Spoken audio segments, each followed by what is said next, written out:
وہ سن نہیں سکتے تھے کیونکہ گرے پڑتے تھے۔ اس نے کشتیوں کو دیکھا، سوچا بہترین جگہ ہے، سو وہ کشتیوں میں سے ایک پر چڑھ گیا، اور جس پر وہ چڑھا وہ شمعون کی تھی۔ اب یہ کوئی ایسی غیر معمولی بات نہیں، کیونکہ پچھلے باب میں آپ دیکھ چکے ہیں کہ اس نے شمعون کے گھر میں کھانا کھایا تھا۔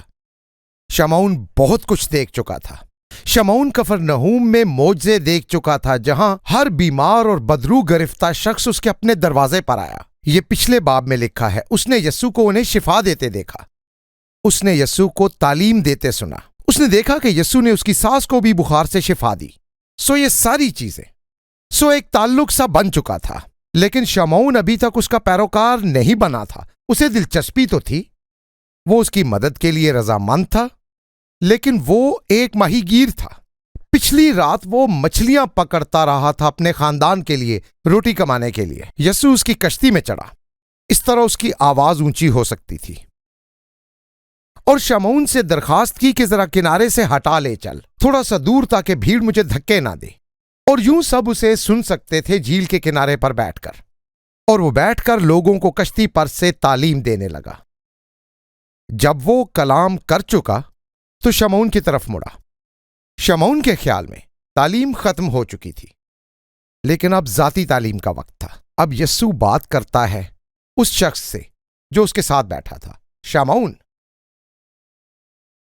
کشتی گہرے میں لے چل اور تم شکار کے لیے اپنے جال ڈالو۔ اور شمعون نے سوچا، یہ احمقانہ سی بات ہے، ابھی تو میں نے اپنے جال صاف کیے ہیں، اپنے ہاتھوں سے جالوں کو خشک کر کے ہاتھ سے گند نکالنا ہوتا تھا، میں نے ابھی جال صاف کیے ہیں۔ اب میں نہیں چاہتا کہ وہ پھر سے گیلے اور گندے ہو جائیں اور ایک مچھلی بھی نہ پکڑ سکوں، کیونکہ دن کے وقت میں کوئی بھی مچھلی نہیں پکڑتا۔ یہ آیا شمعون ماہی گیر کے ذہن میں گرمی اور دن کا وقت دیکھ کر۔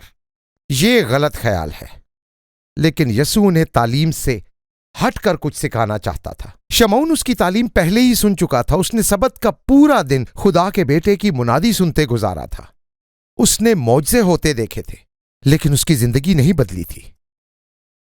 جب تک یسوع اس کے ساتھ، میرے دوست جیکب کے الفاظ میں، ویل ہاؤس میں نہ آیا، جب تک یسوع اس کے کام میں، یسوع اس کی ذاتی زندگی میں اور اس کی روح میں نہیں اتر گیا۔ وہ اور یسوع ایک کشتی میں، اور یسوع نے کہا، میں ماہی گیری جانتا ہوں، اور پطرس بولا، میرے خیال میں نہیں۔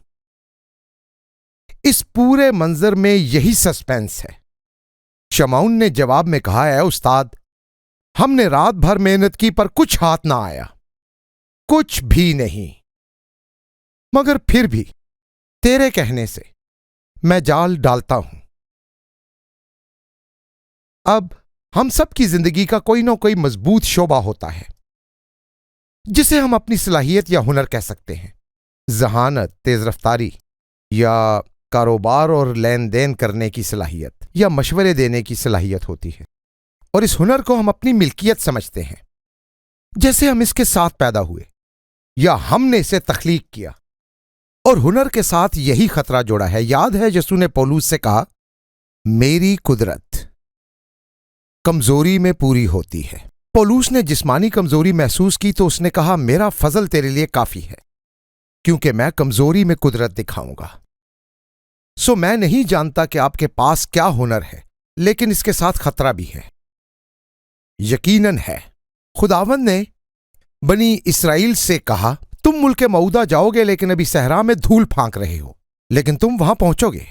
اس نے کہا، ایک وقت آئے گا کہ تم انگور کھا رہے ہوگے، یا پھر فلافل یا ہمس جو میں ایک ہفتے کے بعد کھاؤں گا، اور آپ دل میں کہتے ہیں، مجھے یہ میری قدرت اور ہاتھ کی محنت سے ملا۔ اس نے انہیں بتایا جب وہ صحرا میں ریت پھانک رہے تھے اور وہ اپنے ارد گرد ریت کے بگولے دیکھ رہے تھے۔ یہ استثناء 8:17 تھی، اور اگلی آیت میں وہ ان سے کہتا ہے، جب یہ ہو جائے اور تو کہے، میری کیا بات ہے، اپنے خدا کو یاد رکھنا، کیونکہ وہی تجھے دولت حاصل کرنے کی قوت دیتا ہے۔ یاد رکھیں کہ اگر خدا نہ دیتا تو آپ کے ہاتھ نہ ہوتے، آنکھیں نہ ہوتی، خدا نہ دیتا تو دماغ نہ ہوتا، پھیپھڑے نہ ہوتے، آپ کا دل نہ ہوتا، آپ کا وجود ہی نہ ہوتا۔ ہر صلاحیت خدا کی صلاحیت ہے۔ دنیا کی ہر اچھی چیز خدا کی ہے اور اسی نے دی۔ یسوع چرچ کو بھی تنبیہ کرتا ہے کیونکہ خدا نے چرچ کو برکت دی ہے اور امریکن قوم خدا کی برکت والی قوم کی مثال ہے۔ یسوع کہتا ہے اپنے شاگردوں سے یوحنا 14:12 میں، جو مجھ پر ایمان رکھتا ہے یہ کام جو میں کرتا ہوں وہ بھی کرے گا، بلکہ ان سے بھی بڑے کام۔ وہ کلیسیا سے کہتا ہے کہ وہ بھی بڑے کام کرے گی۔ وہ چرچ سے کہتا ہے کہ میری خاطر تم انڈیا، کیوبا، افریقہ جاؤ گے، تم معجزے دیکھو گے، مردوں کو زندہ ہوتے، کوڑیوں کو شفا پاتے ہوئے، وہ سب جو میں نے دیکھا، تم یہ سب دیکھو گے اور پھر ایک دن کہو گے کیا بات ہے میری، واہ۔ اور آج ایک دوست میرے پاس آیا اور کہنے لگا تم ایک راک سٹار لگتے ہو۔ سچ یہ ہے کہ میں نہیں ہوں۔ امید ہے کہ میں ہمیشہ یاد رکھوں گا کہ راک سٹار یسوع ہے، اچھا والا۔ یسوع چرچ سے کہتا ہے یہ الفاظ سنیں اور یاد رکھیں، میں انگور کا درخت ہوں اور تم ڈالیاں۔ جو مجھ میں اور میں اس میں قائم رہتا ہوں وہی بہت پھل لاتا ہے۔ یہ ہوگا، مجھ سے جدا ہو کر تم کچھ نہیں کر سکتے، کچھ نہیں، اور ہمیں جاگ جانا چاہیے۔ شاید آپ سوچتے ہو آپ اتنے مضبوط ہیں کہ آپ کو یسوع چاہیے ہی نہیں، پر یہی وقت ہے کہ وہ آپ کی کشتی میں آ جائے، کیونکہ آپ نہیں جانتے کہ وہ آپ کے جالوں کے ساتھ کیا کر سکتا ہے اگر آپ وہ کریں جو وہ کہتا ہے۔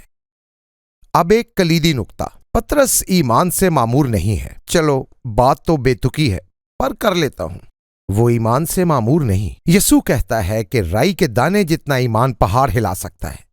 کیا مطلب ہے اس کا؟ میں نے کچھ معجزے لکھے ہیں جو میں نے خود اپنی زندگی میں دیکھے۔ میں نے کئی جسمانی معجزے دیکھے اور ان میں سے صرف ایک بار مجھے پتا تھا کہ خدا معجزہ کرنے والا تھا۔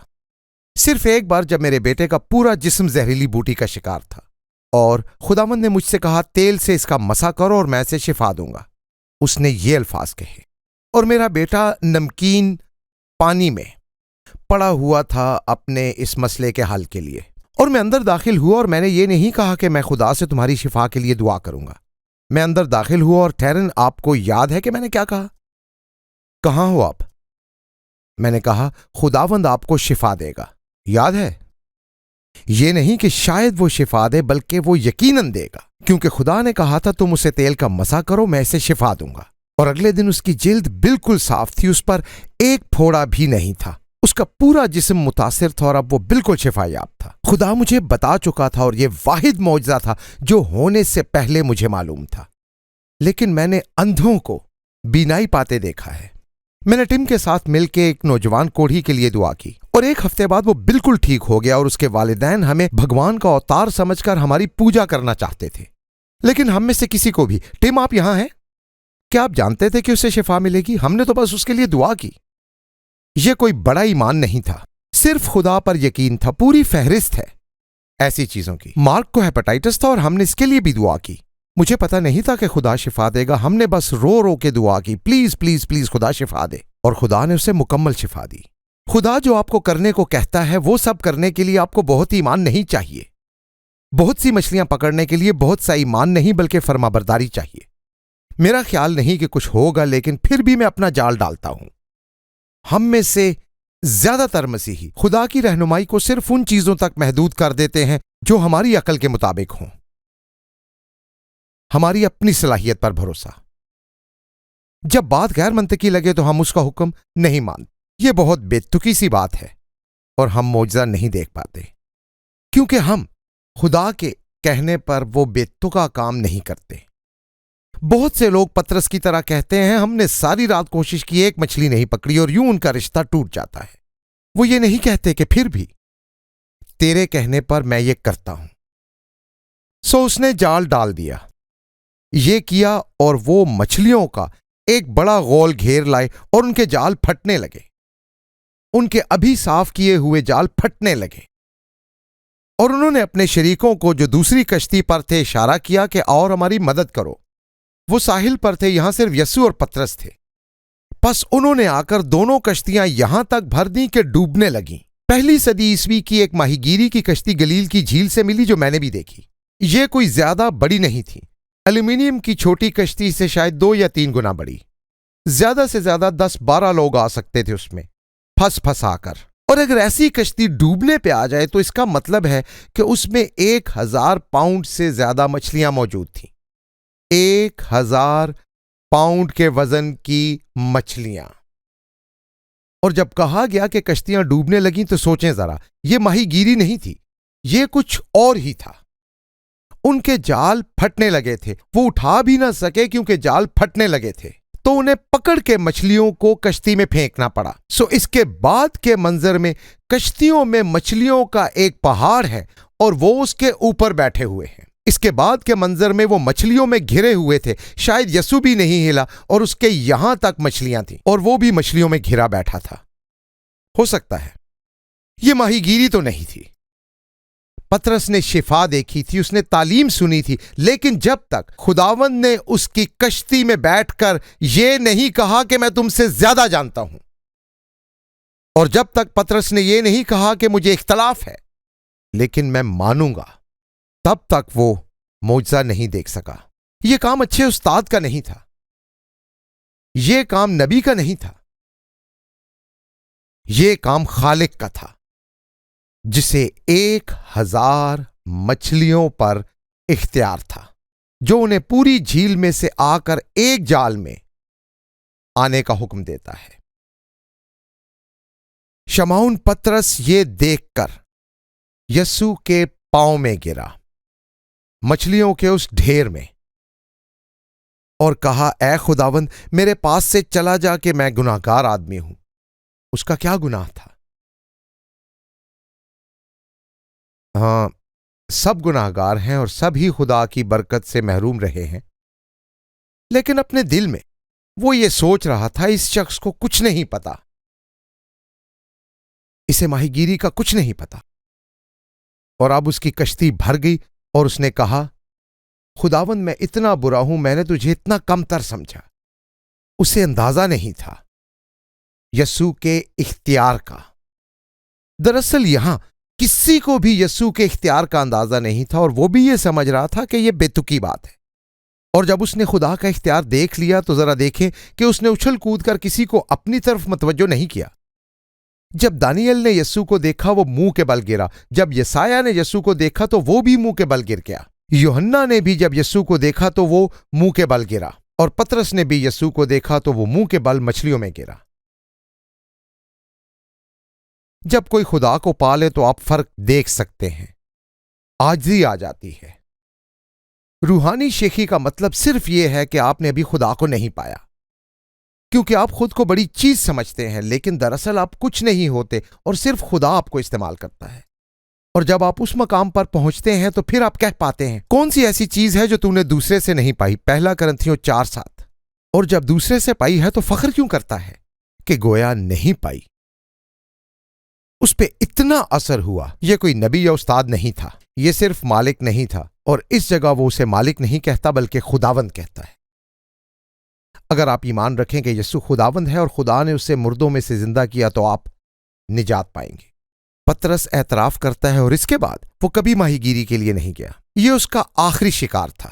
اس وقت تک جب یسوع زندہ ہوا اور اس نے سوچا مچھلیاں پکڑیں اور دوبارہ گلیل گیا، ایک بار پھر کشتی میں چڑھا اور اتنی ہی مچھلیاں پکڑیں جتنی پچھلی مرتبہ پکڑی تھیں، 0۔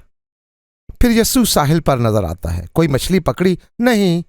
کشتی کی دوسری طرف جال ڈالو، کیونکہ مچھلیاں دوسری طرف ہی تو جا کے چھپا کرتی ہیں۔ تو انہوں نے جال پھینکا اور کیا ہوا؟ پھر وہی سبق، پطرس کو تجدید کی ضرورت تھی۔ پطرس نے کیا کیا؟ اس نے مچھلیاں چھوڑیں، کرتا پہنا اور کنارے کی طرف تیر نکلا۔ اور یسوع نے کیا کہا؟ کیا تو ان سے زیادہ مجھ سے محبت رکھتا ہے؟ کن سے زیادہ؟ کچھ لوگوں کے خیال میں اس کا مطلب دوسرے شاگرد تھا۔ ممکن ہے اس کا اشارہ مچھلیوں کی طرف ہو، کیونکہ یسوع نے کہا، اب اور نہیں، اب میں تجھے ایک نیا کام کرنے کو دوں گا۔ اب یسوع اس کو جواب دیتا ہے، کیونکہ مچھلیوں کے اس شکار سے جو انہوں نے کیا وہ اور اس کے سب ساتھی بہت حیران ہوئے، جیسے ہم امریکن کہتے ہیں ڈا۔ اور ویسے ہی زبدی کے بیٹے یعقوب اور یوحنا بھی جو شمعون کے شریک تھے حیران ہوئے۔ یسوع نے شمعون سے کہا، خوف نہ کر۔ کس سے خوف نہ کر؟ شاید ڈوبنے سے یا مچھلیوں کے نیچے دبنے سے۔ اسے کیا خوف تھا؟ بتائیں دوستو، اس کا کیا خوف تھا؟ یسوع کا خوف۔ اسے اس کے بارے میں غلط اندازہ لگانے کا خوف تھا۔ یہ کوئی استاد نہیں ہے، یہ کوئی اور ہے۔ کون ہے یہ شخص؟ یاد رہے اس نے کہا تھا میرے پاس سے چلا جا، اور یسوع نے کیا کہا؟ کبھی نہیں۔ جب آپ عاجزی کے ساتھ ٹوٹا ہوا دل لے کر خدا کے پاس آتے ہیں اور کہتے ہیں میں اس قابل نہیں، یسوع کہتا ہے میں تمہیں قابل بناؤں گا۔ اور اس نے یسایہ کے ہونٹ چلائے اور پھر کہا دیکھ اب تو میری حضوری کے قابل ہے، اٹھو یوحنا اٹھو۔ اور یسوع اس کا کندھا چھو کر اسے مضبوطی دیتا ہے، اب تو میری حضوری کے قابل ہو۔ جب خدا انسان کو بدلتا ہے تو وہ صفر سے ایک ایسے مقام پر پہنچ جاتا ہے، مکاشفہ کے مطابق وہ خدا کے تخت پر یسوع کے ساتھ بیٹھتا ہے، یوں چٹکی بجاتے۔ وہ کہتا ہے میرے پاس سے چلا جا، یسوع کہتا ہے نہیں، میں کبھی تیرے پاس سے نہیں جاؤں گا، کیونکہ بائبل کہتی ہے وہ ٹوٹے دلوں کے قریب ہے۔ آپ اس کے سامنے ٹوٹا دل لے کر جائیں، وہ دوڑ کر آپ کے پاس آتا ہے اور وہ شکستہ روحوں کو نجات دیتا ہے۔ شکستہ روح خدا کی قربانی ہے۔ اے خدا تو شکستہ اور خستہ دل کو حقیر نہ جانے گا۔ تو اسے کیا خوف ہے؟ یسوع کے اختیار کا خوف۔ اور یسوع کہتا ہے خوف نہ کر۔ یسایہ کے 11ویں باب میں خدا روح القدس کے بارے میں بیان کرتا ہے جو یسوع پر ہے، اور میں چاہتا ہوں کہ آپ روح القدس کی یہ صفات سنیں اور سوچیں کہ ان میں سے کوئی غیر معمولی ہے۔ یسایہ 11، اور خداوند کی روح اس پر ٹھہرے گی، حکمت اور خیرت کی روح۔ ٹھیک، کیا یسوع میں حکمت تھی؟ اور خیرت کی روح کیا یسوع میں یہ تھی؟ انسانی حدوں سے بڑھ کر۔ جی ہاں۔ مصلحت کی روح، کیا یسوع اچھے مشورے دیتا تھا؟ جب اس نے امیر نوجوان شخص کو دیکھا تو کہا اپنا سب کچھ بیچ دے اور میرے پیچھے خدا کی بادشاہی میں آ جا۔ اچھا مشورہ۔ قدرت کی روح، کیا یسوع نے معجزے کیے تھے؟ کیا آپ کبھی گلیل کی جھیل پر چلے ہیں؟ معرفت کی روح، کیا وہ ہمیشہ جانتا تھا کہ وہ کیا کر رہا ہے؟ اور خداوند کے خوف کی روح، یسوع میں خداوند کے خوف کی روح تھی، اور اس کی شادمانی، یسایہ 11:3، اور اس کی شادمانی خداوند کے خوف میں ہوگی۔ روحانی نقطۂ نظر سے خدا کا خوف بہت اچھی چیز ہے۔ یہ اچھی چیز ہے کیونکہ آپ کو یاد دلاتی ہے کہ خدا وہ ہے، آپ نہیں۔ پترس نے نہ صرف مچھلیاں دیکھیں بلکہ اس کی قدرت بھی۔ وہ کشتیوں کو اس نے کہا خوف نہ کر، اب سے تو آدمیوں کا شکار کیا کرے گا، آدمیوں کا شکار۔ یسوع نے صرف یہ نہیں کہا کہ میں تجھے چھوڑ نہیں رہا، بلکہ یہ کہ میں تجھے بھیج رہا ہوں۔ خدا نے پترس کے ساتھ جو کچھ مچھلیوں کے معاملے میں کیا، اب خدا وہی کچھ آدمیوں کے معاملے میں کرنے کو تھا۔ کیا پترس مستقبل کا تصور کر سکتا تھا؟ میں بھی تصور نہیں کر سکتا تھا کہ میں یہاں ہوں گا جب میں نے 1993 میں ڈگری حاصل کی۔ میرا تو یہ پلان نہیں تھا، نہ یہاں، نہ یہ کام، نہ یہ سب۔ اور اب میں یہاں ہوں اور میری زندگی میرے تصور سے بھی زیادہ بہتر ہے۔ وہ جال مرمت کرتا تھا، کشتی چلاتا تھا، مچھلی صاف کرتا تھا، اور اب اس لمحے کے بعد اسے دارالحکومت یروشلم میں ہزاروں کو منادی کرنی تھی۔ اسے جرت کے ساتھ صدر عدالت میں روبرو پیش ہونا تھا۔ تم کیوں فیصلہ کرو کہ میں خدا کی مانوں یا تمہاری مانوں؟ یہ پترس تھا، ماہی گیر۔ اسے رویا دیکھنی تھی، فرشتے کی جانب سے رویا، غیر قوموں کے لیے منادی کی خوشخبری کے دروازے کھولنے کے لیے۔ پترس وہ ماہی گیر جو کہتا تھا میں بہت گناہ گار ہوں۔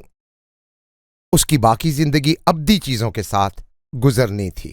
اس سے پہلے سب کچھ عارضی تھا، اور اس کے پاس 2 کشتیوں میں 1000 پاؤنڈ سے زیادہ مچھلیاں موجود تھیں۔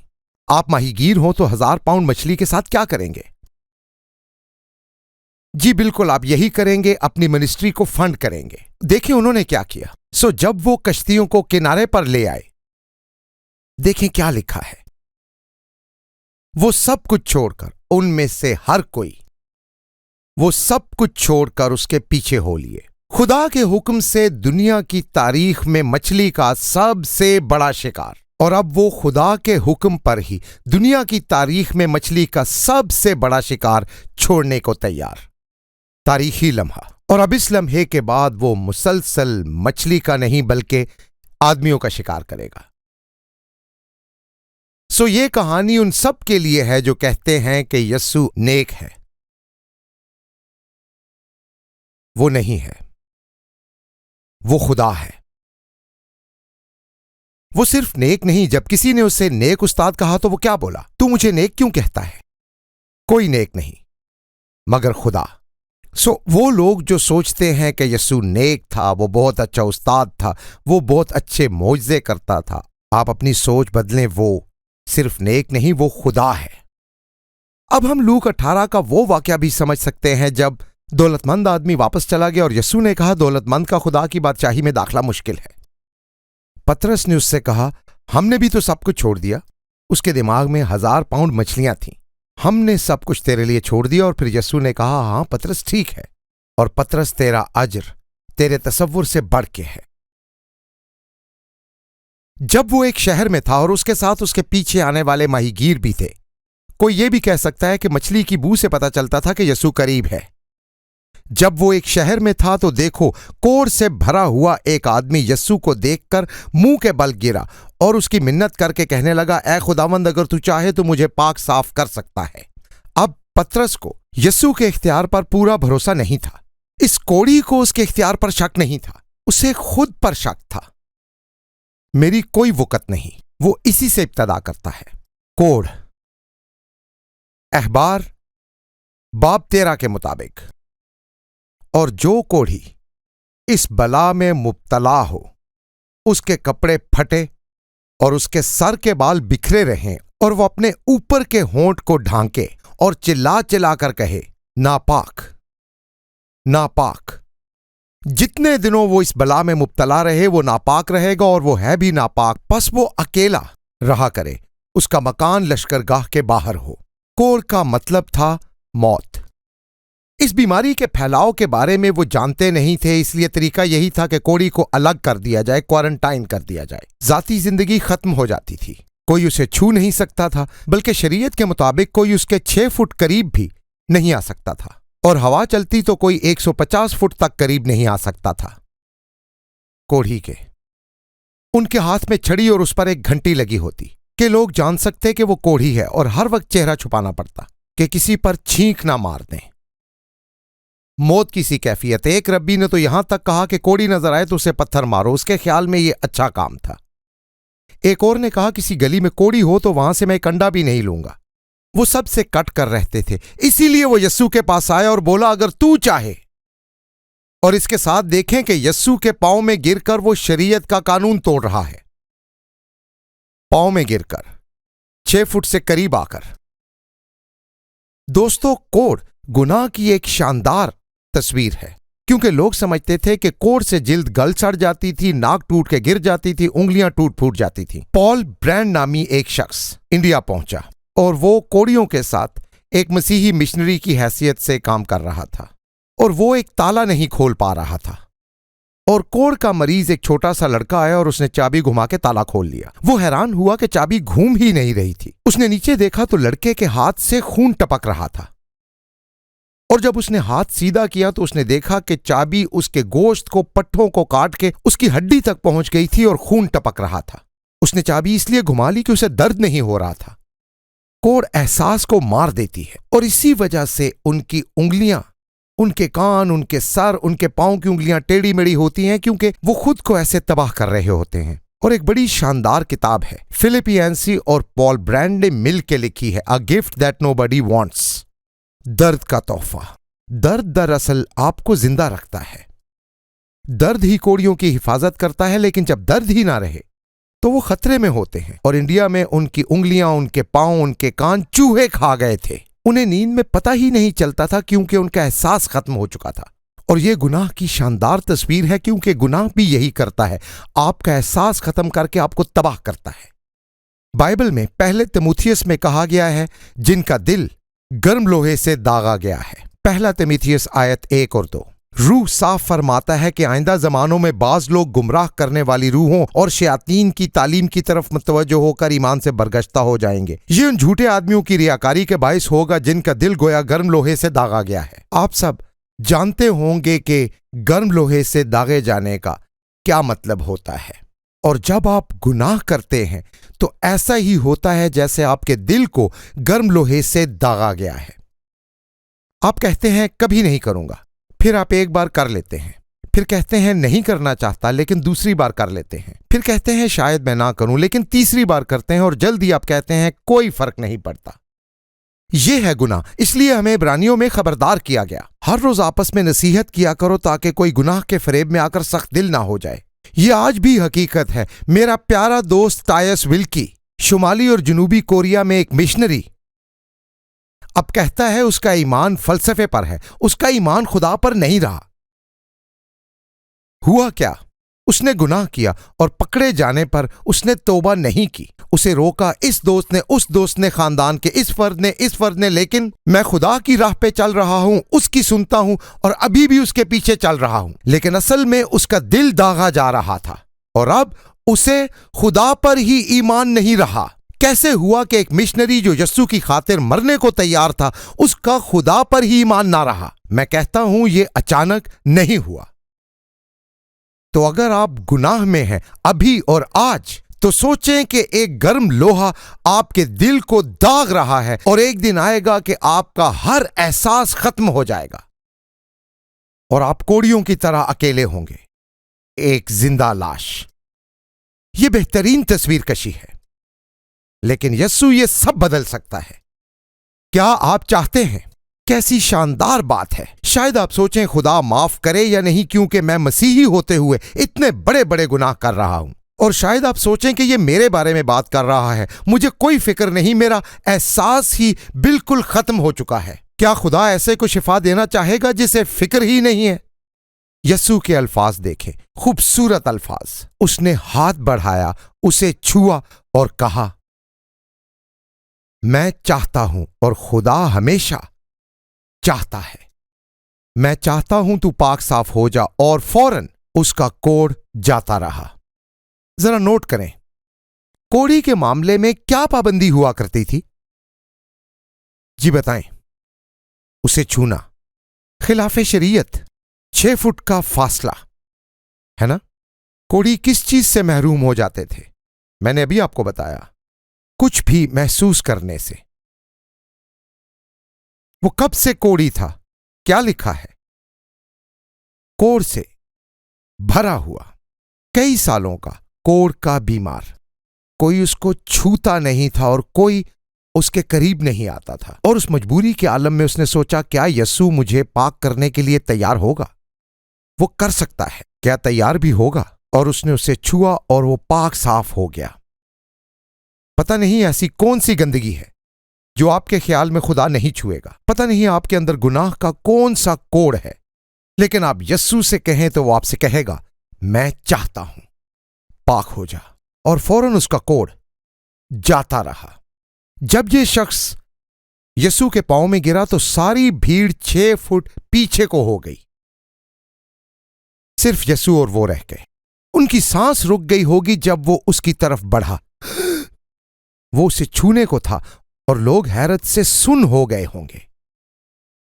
واہ! اس نے اس کو تاکید کی کہ کسی سے نہ کہنا، بلکہ اپنے تئیں جا کر کاہن کو دکھا اور اپنے پاک ہونے کی نظر گزران تاکہ ان کے لیے گواہی ہو۔ تجھے تو پتا ہے، اب کاہن کو جا کر بتا کہ تو پاک صاف ہو گیا، جیسا موسیٰ نے مقرر کیا ہے۔ خدا نے کوڑھیوں کے پاک ہونے کی علامت کے طور پہ ایک نظر مقرر کی تھی۔ پتہ ہے وہ کیا تھی؟ اسے ہیکل جانا ہوتا۔